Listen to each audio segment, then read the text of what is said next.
Hello, my name is Meerah, and I'm a Lorekeeper in one of ASUS libraries.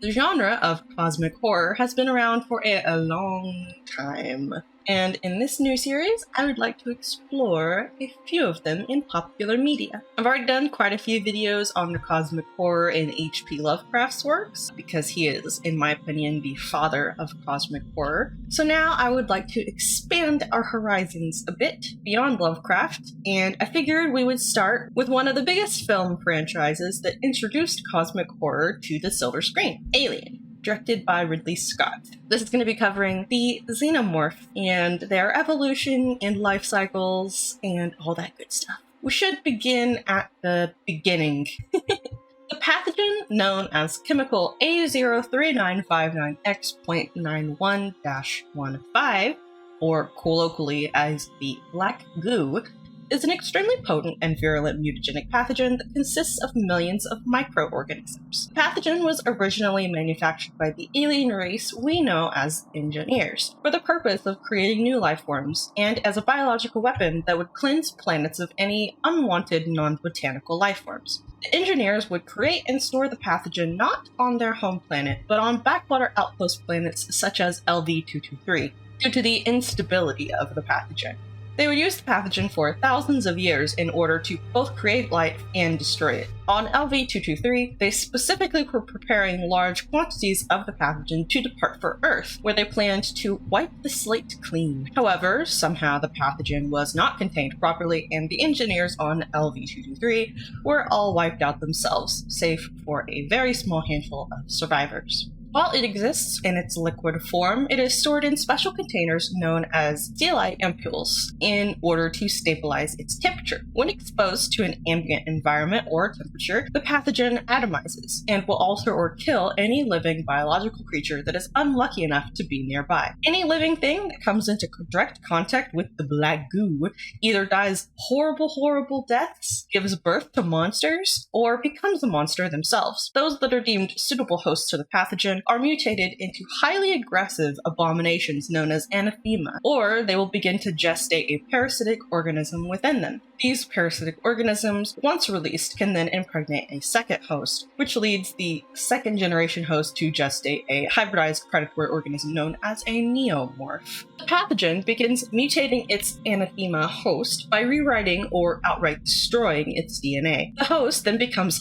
highly aggressive, exhibits a deformed or mutated physical appearance, and in some cases becomes extremely resistant to physical injury. The pathogen affects different life forms in different ways. On LV-223, we see it mutate worms into snake-like creatures we now call hammerpedes, which have an almost cobra-like appearance. But their ability to regenerate parts of their body has also been mutated or enhanced by the pathogen. We see it being cut and immediately grow that part back. This leads us to believe that the pathogen not only mutates, but exaggerates some of the original biological traits of the host creature it infects. The pathogen is not sexually transmitted, however, if one sexual partner has been infected or is carrying or gestating an embryo created by the pathogen, that can then be transferred to their partner, which would then give birth in their stead. The result of this, in one case, is the trilobite, a cephalopod-like creature that is essentially the ancestor of the infamous facehugger we all know and love.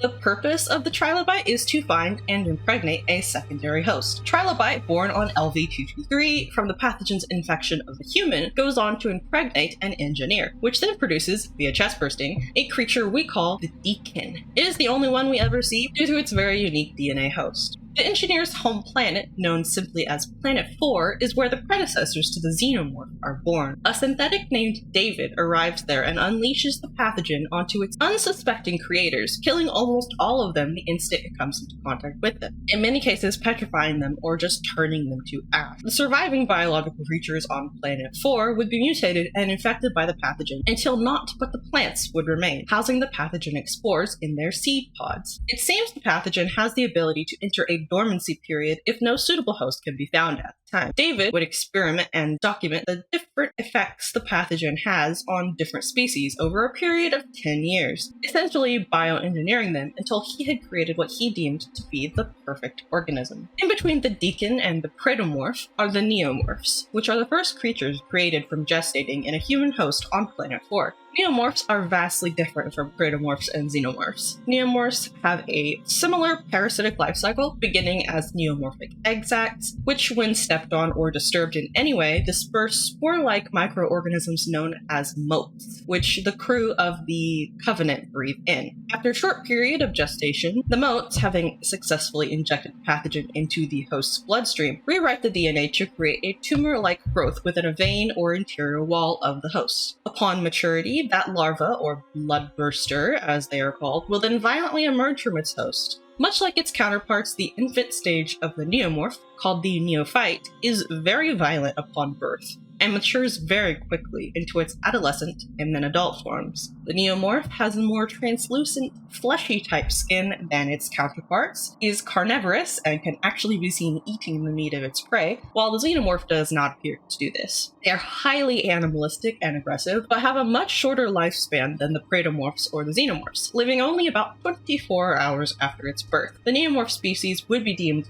flawed, and David would continue to experiment with them. When a human crew of colonists arrives on Planet 4, David's dream is realized, as the facehuggers that he's been bioengineering now have human hosts in which to gestate their final form. The praetomorph, almost identical in appearance to the well-loved xenomorph XX121 species, praetomorphs would also be seen on the world's LV-187 and Shanmin, and presumably Orogai 6. Differences between praetomorphs and their mainstream counterpart include a much faster growth rate, more animalistic and aggressive behavior. Overall, they are less intelligent. They have smaller shoulders and dorsal spines, a thinner tail ending in a small barb, longer and skinless limbs with exposed muscles and blood vessels, and teeth made of what appears to be translucent bone. The life cycle of the praetomorph is, however, nearly identical to the xenomorph. It begins with an egg, known as an ovomorph, that houses the praeto-facehugger, which then emerges and latches onto and impregnates a suitable host. Hosts then experience a short period of time where all seems normal again, until the infant form of the creature, known as the imp, or colloquially as the chest burster, lives up to its name and bursts out of the chest of its host. It will then mature very quickly into its adult stalker form. David would continue his experiments with the praetomorph on the colonists of Orogai 6 until he presumably succeeded in creating the first queen, which finally brings us to the xenomorph. The xenomorph's life cycle begins with the ovomorph, an egg laid by a queen xenomorph, which then hatches into a parasitic larval form known as a facehugger, which then impregnates a suitable host with an embryo known as the chestburster. After a gestation period of a few hours, the chestburster erupts violently from the host's chest and rapidly matures into its adult stage. The xenomorph, in its adult form, is encased in a tough exoskeleton with blue, black, or bronze colorations. This outer shell is incredibly resilient, making the creature impervious to small arms fire and its own acidic blood. Its blood, as I just said, is highly acidic and yellow or green in nature. The blood is a component of a biological battery that provides the creatures with energy and appears to be pressurized inside the body so that it will spray onto its attacker if wounded, as a very, very useful defensive mechanism. They do not have eyes in the traditional sense, however their elongated skulls are covered in sensory structures which allow them to perceive atmospheric vibration, not unlike how terrestrial bats use their biological sonar to see. Xenomorph is also capable of perceiving heat via highly sensitive